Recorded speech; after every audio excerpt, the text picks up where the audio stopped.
در امتداد کوههای هیمالیا و در جنوب آسیا کشور نپال با آب و هوای معتدل کوهستانی وجود داره.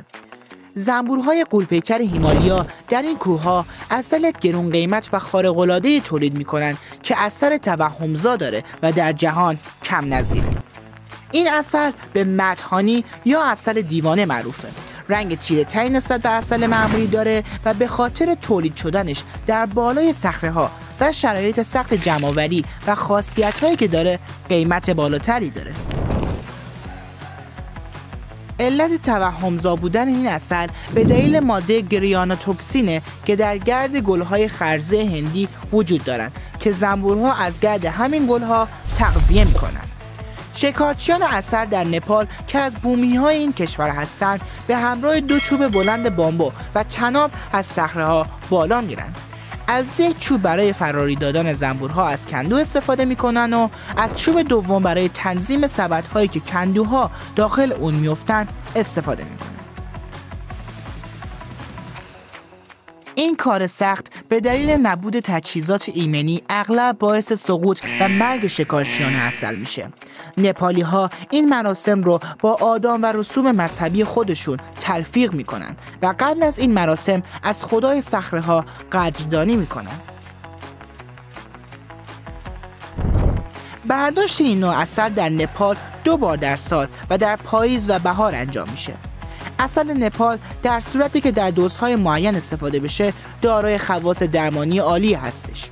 بومی‌های نپال معتقدند خوردن این عسل باعث درمان آرتریت، دردهای روماتیسمی و افزایش نیروی جنسی میشه.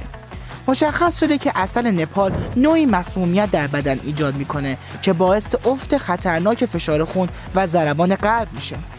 گریانوتوکسین ها خاصیت سمی خودشون رو اعمال میکنن و باعث تعریق، ترشح بزاق، حالت تهوع و توهم میشن. گفته میشه اثرات عسل بعد حدود 24 ساعت از بین میره که البته به مقدار مصرف و شرایط بدنی مصرف کننده هم بستگی داره.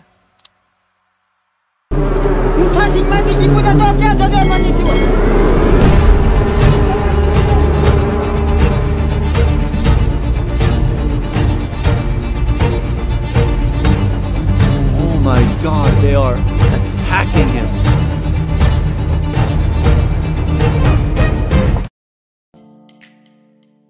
یه فکت جالب درباره کشور نپال. نپال تنها کشور در دنیای مدرنه که پرچم ملی مستطیل شکل نداره.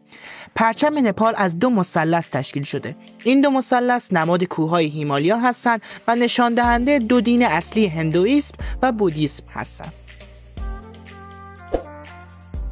ممنونم که تا اینجای ویدیو همراه ما بودید. امیدوارم از ویدیو لذت برده باشید.